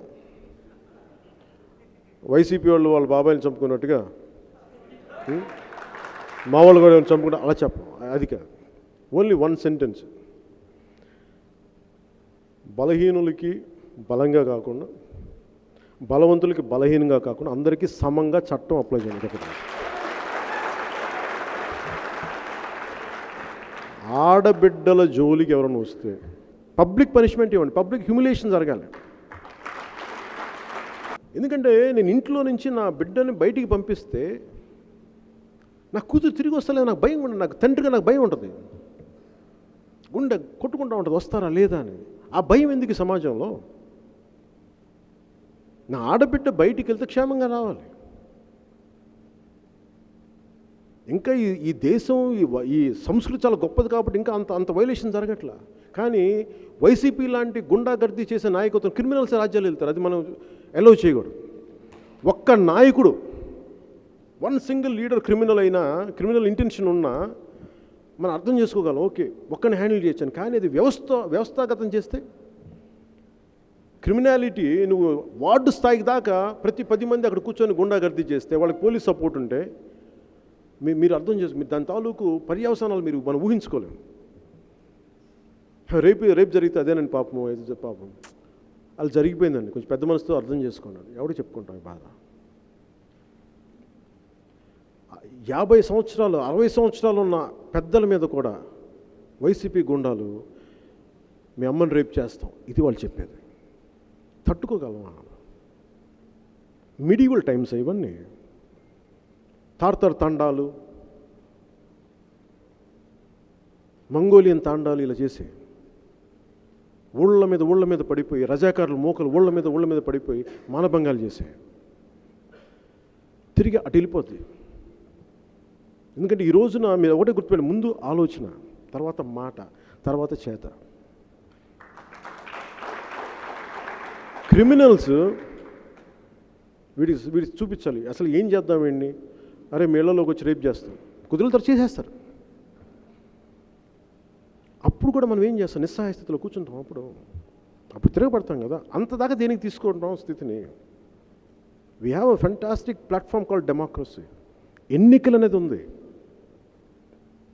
ఎంత గొప్ప ఎన్నికలు. ఎలక్షన్ రాగానే అందరం హాలిడే అనుకుంటామేంటి? నేను ఆ రోజున ఇదే కరెక్ట్ ఈ మూల నేను వచ్చినప్పుడు, ఓడిపోయి ఇక్కడ కూర్చున్నప్పుడు ఎవరు యూత్ అంతా కలిస్తే నాకు చెప్తున్నాడు, పార్టీని ఎలా నడపాలని చెప్తున్నాడు ఒకరోడు. బాబు నువ్వు ఎవడికి ఓటేసావమ్మా అన్న. వైసీపీకి ఓటేసి నా పార్టీ ఎలా నడపాలి, నువ్వేం చెప్తావు నువ్వు అని. అంటే నీకు అంత అలసత్వం అయిపోయింది, అంత తేలిక అయిపోయింది నీకు సలహాలు ఇవ్వటం. అంటే వినేవాడు వెదవ కదా అందరికీ. వినేవాడు లోకువ అండి, చెప్పేవాడికి వినేవాడు లోకువ. అందువల్ల ఎవడైనా సరే ఏంటో బాగా సలహాలు ఇస్తారు. నాకు ఒక్కడి పని చేయడు. ఉత్తరాంధ్రాన్ని ఎలా బలోపేతం చేయాలో చెప్తారు, కానీ ఎవరు బలోపేతం చేయరు. పదవులు ఇచ్చాం, అధికారం ఇచ్చాం, మరి మీరు చేస్తే కదా.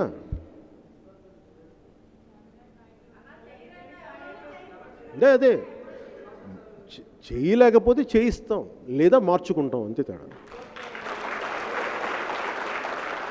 I'm very clear. నాకు ఎవరితోటి మొహమాటాలు లేవు. నేను ఇప్పుడున్న తరం కోసం, రాబోయే తరం కోసం పనిచేస్తున్నాం మనం. ఇందాక అదే చెప్పాను, బాబు నన్ను తిడతా ఉంటే ఇన్ఛార్జీలు తిట్టరేంటి మీరు? అప్పుడు మీరు ఇన్ఛార్జ్ అనే పదం దేనికి మీరు? మొన్న కూడా ఏదో పక్క జిల్లాలో ఏదో దూరంగా మన రాయలసీమ జిల్లాకు సంబంధించిన ఒకళ్ళు మాట్లాడుతుంటే, ఆ నిర్ణయం నేను తీసుకోలేను సార్, కొంచెం నాకు లోకల్గా కొంచెం ఇబ్బంది ఉంటుంది, మీరే చేయండి సార్. అంతకాడికి నువ్వెందుకు లీడర్ దిగిపో, వద్దమ్మా, నువ్వు వద్దు, అవసరం లేదు, ఏం అవసరం లేదు. అప్పుడు నీకు నాయకత్వ పటిమ లేదనేది. నాయకత్వం అంటే ఏంటి? ఊరిని కూర్చొని తెల్ల చొక్కా వేసుకుని, తెల్ల చొక్కా టైట్ గంజి పెట్టుకుని తిరగడానికి ఏంటి నాయకత్వం?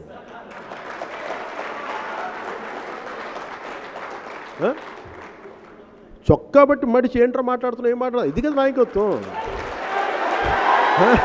అలా కాకుండా లేదు, అలా చేయలేవు, 10 మంది తీసుకురా పెద్దవాళ్ళని, పంచాయతీ చేయి, మా వాడికి ఇలా జరిగింది, అదన్నా మాట్లాడి ఏమి చేయకుండా మీరు నా మాట ఎందుకు వినాలి బాబు? నీ మాట నువ్వేం చేసావని మాట వినాలి? ఇప్పుడు నేను ఏదైనా చెప్తే ఎందుకు వింటాను మాట? నేను నిలబడతానని తెలుసు, 2 దెబ్బలు తింటానని తెలుసు, ఒక 10 బూతులు తింటానని తెలుసు. ఏమనిపిస్తే ముందు నన్నంటే ఇష్టం లేని వాళ్ళు కూడా ఏం అనవసరంగా ఈ కుర్రోడు తింటున్నాడు, పెద్దవాళ్ళు చెప్తూ ఉంటారు, బాబు నువ్వు అనవసరం తింటున్నావు అంటే, ఇది నా దేశం అంటే నా ఇష్టం. మేమే గాంధీ గారిలా ఉప్పు సత్యాగ్రహాలు చేయట్లేదు, పోలీసులకు దెబ్బలు తినట్లేదు, కనీసం 2 బూతులు కూడా తినలేము మేము. మన దండి సత్యాగ్రహాలు చేస్తున్నాం, లేదంటే మండేలా గారిలాగా 20 సంవత్సరాలు జైల్లో నా కూర్చున్నాం మనం. దేశానికి ఎంత మాత్రం కాంట్రిబ్యూట్ చేయి. ఇప్పుడు నేను అడిగేది అందరూ మీరు ఒకటే మాట తీసుకెళ్ళండి బయటికి. చాలామంది లెక్చర్లు ఇస్తూ ఉంటారు ఇంట్లో పెద్దలు, చాలామంది నీకు ఎంత ఇష్టం ఉంది దేశం మీద అని అడగాలి. నువ్వు ఇంట్లోంచి కాలు గడప దాటి ఇంటికి వెళ్ళవు, బయటికి వెళ్ళవు, సలహాలు ఇవ్వడం సోఫాలు గురించి చాలా తెలియదు. రాకింగ్ చైర్స్లో కూర్చొని సలహా మాట్లాడుతూ అసలు ఏంటంటారా రాజకీయం అంటే మాకు తెలుసు, చెప్పగలిగి చెప్పండి. ఎందుకంటే వాళ్ళ కాలం అయిపోయింది. సలహాలు ఇచ్చేవాళ్ళు 50లో 60లో ఉన్నారు. కాలం వాళ్ళది కాదు, వాళ్ళ తరం అనుభవించేశారు. వాళ్ళ కోసం గాంధీ గారు చచ్చిపోతే సుభాష్ చంద్రబోస్ గారు కాలిపోతే, చాలామంది దహించుకుపోతే వాళ్ళకి ఆ పడక కుర్చీలో కూర్చొని సలహాలు ఇచ్చే ఒక ఇది వచ్చింది, సుఖవంతమైన జీవితం. వీళ్ళు ఏమి చేయకుండా రిలే టార్చ్ కదా జనరేషన్. డెమోక్రసీ ఏంటంటే ఇట్స్ లైక్ రిలే రేస్. అది democracy never take it for granted. Democracy ఒక్క ఎన్నికలు చాలు నాశనం అయిపోవడానికి. మీరు చూశారు వైసీపీ వల్ల. ఒక్కసారి ఎన్నుకుంటే, నేను చెప్పాను ఆ రోజు, ఏమన్నా నన్ను వీడు చాలా ఎక్కువ మాట్లాడుతున్నాడు అనుకుంటాను. నేను చెప్పాను రేపు కొండలు మింగేస్తారా వీళ్ళు ఎన్నుకోకడని చెప్పి. నా మాట ఎవరిని విన్నారా? ఆ రోజే చెప్పావు, అప్పుడు చెప్పాడు. అదే కాలజ్ఞానం గారు బ్రహ్మం కాదురా బాబు, నేను బ్రహ్మంగాని కాదు బాబు. అరే వాళ్ళ కళ్ళు చూస్తే నాకు అర్థమైపోతుంది, వాళ్ళు కండలు తినే వాళ్ళకి కొండల్ని మింగేయాలని ఆశ ఉందా? నాకు భయం వేస్తుంది నాకు వాళ్ళని చూస్తుంటే. నాకు వైజాగ్ అంటే చాలా ప్రేమ అబ్బా. నాకు ఎందుకో చెప్తా. ఎందుకంటే నాకు స్టీల్ ప్లాంట్లో నాకు యాక్టింగ్ సహచరులు అందరూ స్టీల్ ప్లాంట్ ఉద్యోగులు. ఉత్తరాంధ్ర ఆటపాట నాకు నేర్పించింది. సిక్కోలు ఉద్యమం నన్ను ఉరకలెత్తించింది. నాకు శ్రీకాకుళం ఉద్యమం ఒక ఆటపాట. ఏం పిల్లడో వెళ్దాం వస్తావు శ్రీకాకుళం సిట్ అడవిలో. ఇవన్నీ ఎందుకు అంటే లోపల మదనం జరిగితే వచ్చే పోరాటాలు. అందుకే నాకు ఉత్తరాంధ్రాని విధ్వంసానికి ఇప్పుడు నిజంగా నాయకులు అందరూ ఉన్నారు. ఎందుకంటే వలసలు వెళ్తారు నిజంగా అభివృద్ధి ఉంటే. మీరు అభివృద్ధి కానివ్వట్లేదు. పంచగ్రామాలు ఉన్నాయి అక్కడ, నీడ పడదు. వంశధార ప్రాజెక్టు కోసం ఆ రోజు మన శ్రీకాకుళం పోరాట యాత్రలు చేస్తుంటే వాళ్ళు చెప్తున్నారు, ఆయన నా ఇంటి దగ్గరికి వచ్చి, మేము నీడ అంటే ఎండపోటు తెలియదు మాకు. అది అంటే ఎంతసేపు చెట్లతోటి ఉండే పంచగ్రామాలు వంశధార ప్రాజెక్టు కోసం అందరు నిరాశ్రయులను చేస్తే ఈ రోజుకి వాళ్ళకి ఇంకా బెనిఫిట్ డబ్బులు ఇవ్వలేదు. ఇంకా ఈ రోజుకి వాళ్ళకి చెట్టుకొకళ్ళు పుట్టకొకళ్ళు అయిపోయారు. వాళ్ళ మీద మనం జాలి పడద్దా, బాధపడద్దా? ఇన్ని ఉన్నాయి, ఇన్ని కష్టాలు ఉన్నాయి. అందుకని మనం చేయాల్సింది వచ్చే ఎన్నికలకి ఒకటి లీగల్ వింగ్ని చాలా బలోపేతం చేస్తాం. ఏం చెప్పారంటే లీగల్ వింగ్కి మనం ప్రాథమిక హక్కులేంటి, ప్రాథమిక బాధ్యతలు ఏంటి? ఒక పౌరుడిగా నా బాధ్యత ఇది, ఒక పౌరుడిగా నా హక్కు ఇది. And we have to do a bit part to safeguard our democracy, to empower our democracy, to strengthen our democracy. We have to do a bit part. దానికోసం గాంధీ గారిలాగా త్యాగాలు చేసేయక్కర్లా, కల్లాయి గుడి కట్టుకుని వెళ్ళక్కర్లేదు. నువ్వు సుఖవంతమైన జీవితం గడుపు, కనీసం ఎలక్షన్ టైంన ఓటు వేయడానికి రా. దాన్ని సెలవులా తీసుకోకదండి. జనం మారాలండి, ప్రజాస్వామ్యం మారాలి. నువ్వు మారావా? నువ్వు వచ్చి ఓటేసావా? ఏంటి మాట్లాడుతావు నువ్వు? ఆ కుర్రాడు చూడు ఎంత బాధ్యత రాహిత్యంగా మాట్లాడు. అన్న పార్టీ ఎలా నడపాలంటే నువ్వు మూసుకు కూర్చొని చెప్పాలనిపించింది ఆయన. ఏం మాట్లాడుతావు నువ్వు? పార్టీ నడపడం అనేది తమాషాలు అనుకుంటున్నావు నువ్వు? ఒక భావనతోటి లక్షల మందిని కట్టిపడేటి ఒక సామాన్యమైన విషయం అనుకుంటున్నాను ఒక్కొక్కళ్ళు. ఒక భావనతోటి, డబ్బుతోటి కాదు, నా కులంతో కాదు. 2 గంటలు ఆడబిడ్డను తీసుకొచ్చిన నాకు నా కులం ఆడపడుచు, ఆడబిడ్డ ఓ దళిత ఆడపడుచు.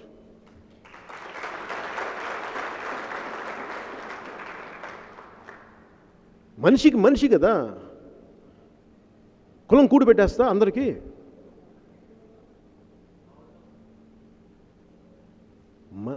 మానవత్వం కూడిపెడతాయి,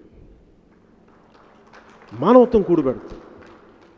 మన మతం కాదు, మన కులం కాదని చంపేస్తాం అందరినీ. కుదురుద్ది అసలు అట్లా. అందుకని మనం చేయాల్సిందల్లా వచ్చే ఎన్నికలకి ఒకటి ముందు మనం బలోపేతం అవుదాం. మన ప్రాథమిక హక్కులు, మన ప్రాథమిక బాధ్యతలు ఇవి అలవాటు చేసుకున్న తర్వాత మనందరం సమిష్టిగా ఎలా ఉండాలి. దెబ్బలు పడిన తర్వాత అన్న ఇప్పుడు బుద్ధి వచ్చిన అట్లా వద్దు. దెబ్బలు పడకముందే ఒకటవుతాం. Let us not violate our your rights. మిగతా వాళ్ళ హక్కులు మనం ఉల్లంఘించాల్సిన అవసరం లేదు. There is enough entertainment outside. అలాగే ఈ చెంప మీద కొడితే ఇలా చెంప చూపించగలరు. ఇది సింహాలు తిరిగిన నేల. ఒక 4 ఏళ్ల బిడ్డ అయిన భరతుడు సింహాలతో ఆడుకున్నాడు. అందుకని భరత భూమి, ఇది సింహాలతో ఆడుకున్నవాడు భరతుడు. అందుకని ఇది శౌర్యం ఉన్న నేల, ధైర్య సాహసాలు ఉన్న నేల, విపరీతమైన త్యాగపూరితమైన నేల ఇది. అందుకని ఈ నేలకి మెత్తదనం చూపించకండి. మెత్తదనం చూపించే దుర్మార్గుల రాజ్యాలు వెళ్తారు. మెత్తదనం చూపించొద్దు. మెత్తదనం ఉండాల్సిన చోట చూపించండి, కరుగుదనం చూపించాల్సిన చోట కరుగుదనం చూపించండి. అందుకని ఈ ఎలక్షన్స్కి ఫస్ట్ ఇది మనం తెలుసుకుందాం. అలాగే మన లీగల్ టీంతో బలోపేతం చేసుకుందాం. ప్రతి సమస్య మీద మీరు పోరాడండి. మన నాయకులు బాగలేకపోతే కూర్చొని ఉత్తరాంధ్ర నాయకత్వం నేను కావాలంటే మారుస్తాను. అలాగే ఇన్ఛార్జెస్గా ఎవరిని వేస్తే, ఇప్పుడు ఉదాహరణకి ఏంటిది మన బూతులు తిడుతూ ఉంటాడు ఒక ఆయన నన్ను తిడుతుంటే మన వైజాగ్ జిల్లా నాయకులు ఫోన్ చేసి మీరు తిట్టండి అంటారు. ఏదో ఒకటి కాదులే బాబు, చెత్త నానా ఉంది. 1-2 పేర్లు అయితే ఉంటుంది. ఓకే కాదులే, అలాగే అంటే ఇండివిజువల్స్ కాదు, నాకు ఇండివిజువల్స్ మీద పెద్ద ఈరోజు కాబట్టి ఇంకో చెత్త వస్తారు. రేపు విషయం అదిగా అసలు టోటల్ చెత్త లేకుండా చేయాలి కదా రాజకీయాలు. అది ముఖ్య కీలకం. వీళ్ళని తిట్టాలంటే మాకు ఆయనకి సంబంధాలు ఉన్నాయండి, నాకు ఆయనకి వ్యాపార సంబంధాలు ఉన్నాయండి, నాకు ఆయనకి బంధుత్వం ఉందండి, మాకు వాళ్ళకి వియంకులో ఏదో అంటారు కదా, వియ్యపుతనం ఉందండి, ఏదో ఉంటారు. నాకు పదం రాట్లా. మా సంబంధి అండి, అందువల్ల మేము తిట్టలేమండి అంటే, అంత సెన్సిటివ్ ఉన్న వాళ్ళు మీరు ఎందుకమ్మా నాతో పాటు మీరు వెళ్ళిపోండి ఇక్కడి నుంచి. బలం నేను ఒకటే చెప్పాను, మేము వెళ్ళిపోతే అక్కడ నేల వెళ్ళిపోతామని నాకు అవసరం లేదమ్మా. గంగి గోవు పాలు గరిటెడైన చాలు. గాడిద పాలు కొండల కొద్ది ఉండే ప్రయోజనం ఏంటి? నాకు తాగడానికి పనికిరావు. మరి ఏం చూసుకున్నా నాకు తెలియదు కానీ గాడిద పాలు గాడిదలకు ఇస్తున్నాం. అందుకని క్వాలిటీ లీడర్షిప్ 10 మంది ఉంటే చాలు. నాకు 10 మందినే వాడు. జనసేనకి మీరు 10 మంది నాయకులు గెలిపించిన చాలు. 10 మంది పట్టుమని 10 మంది, ఒక్క ఎమ్మెల్యే లేకుండా 15,000 మంది పోలీసులతోటి అష్టదిగ్బంధనం చేస్తే బయటకు వచ్చి లొంగదీసి కూర్చోబెట్టి మన హక్కులు సాధించుకున్నప్పుడు 10 మంది ఎమ్మెల్యేలు ఇస్తే రాష్ట్రం దశ దిశ మార్చలేమా మనం? అనుకోవాలంతే. సలహాలు ఇచ్చేవాళ్ళు కూడా చెప్పండి, మేము నోటా అంటారు. మాకు ఈ పార్టీ ఇష్టం లేదండి, ఆ పార్టీ ఇష్టం లేదు, మేము నోటా. చాలా మేధావులు వాళ్ళు, చాలా మేధావులు. ఏం సాధించావా నోటా గేసి నువ్వు? నీకు అప్పుడు అలాంటప్పుడు నువ్వు పాస్పోర్ట్ కూడా చింపేసుకో, నాకు నచ్చలేదు ఈ దేశం అని. అన్నీ తీసేసుకుంటావు లబ్ధులు. నోటా నోటా నోటా. అది ఒక ఇంటలెక్చువల్ షార్ట్ సైటెడ్ ఆర్గ్యుమెంట్. అది ఉన్నోళ్ళల్లో ఈ వ్యక్తి ఈ వ్యక్తి ఈ వ్యక్తి 10 మంది ఉన్నారు, తిప్పికొడుతుంది 6 మంది ఉన్నారు మనకి. వీళ్ళలో ఎవరో ఒకటికి ఓటి, నీకు నచ్చినోడికి ఓటి. నా ఓటు వేస్ట్ అయిపోతుంది, అప్పుడు వచ్చేస్తావు నా ఓటు వేస్ట్ అయిపోతుంది. అది వీళ్ళు చేసే కాంట్రిబ్యూషన్. నోటాకి 4% సార్ మొన్న ఎలక్షన్లో 4% ఓటింగ్. అంటే 10 లక్షల మంది మాకు ఇష్టం లేదని. ఎవరి మీద చూపిస్తావు నీ కోపం? అత్త మీద కోపం దుత్త మీద చూపిస్తాను. నీకు మార్పు కావాలంటే నువ్వు బయటకు వచ్చి నిలబడు, ఒకరిని నిలబడు, హక్కు వస్తుంది నీకు. నువ్వు ఒకరికి ఓటేసావంటే, జనసేనకే ఓటేస్తే రేపు పొద్దున జనసేనని అక్కడున్న సందీప్ పంచకర్లకి మనకి ఓటేస్తే అక్కడ భీమిలిలో ఓటేసిన వాడికి హక్కు వస్తాయి. ఏమైనా నువ్వు అంత పెద్ద మాట మాట్లాడావు, ఏం చేస్తున్నావు అని హక్కు వస్తాయి. అసలు నువ్వు హక్కు సంపాదించాలని విధానం చేస్తే కదా.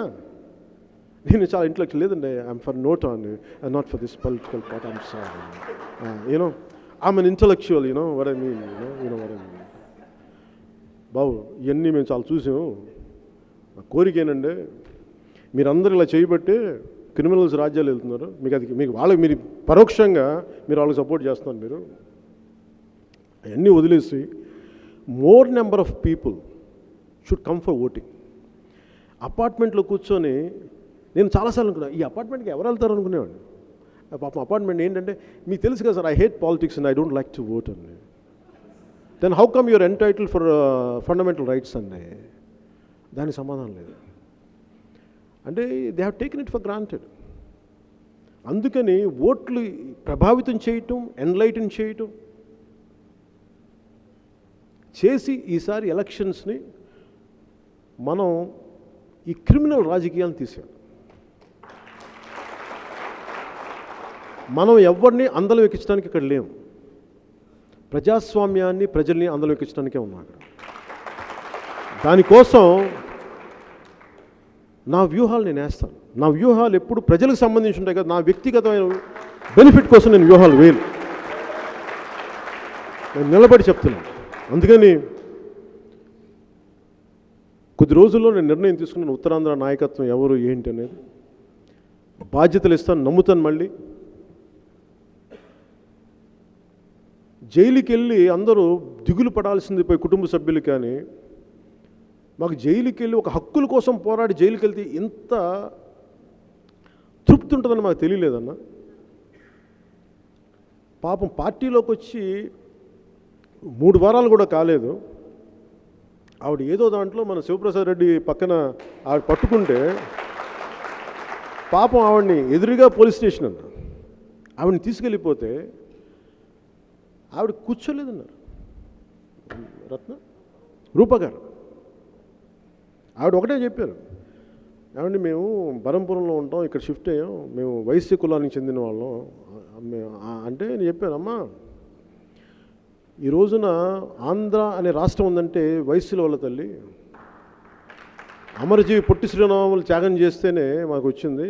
గాంధీ గారు అంత పోరాటం చేస్తేనే, బ్రిటిష్ వాడే ఆయన గాంధీ గారు ఏమన్నా, నువ్వు ట్రైన్లో కంపార్ట్మెంట్లో దిగిపోరా అంటే నువ్వు నా దేశం నుంచి వెళ్ళిపోరా అన్నారు ఆయన. అంతే, అదే ఆయన చేసింది.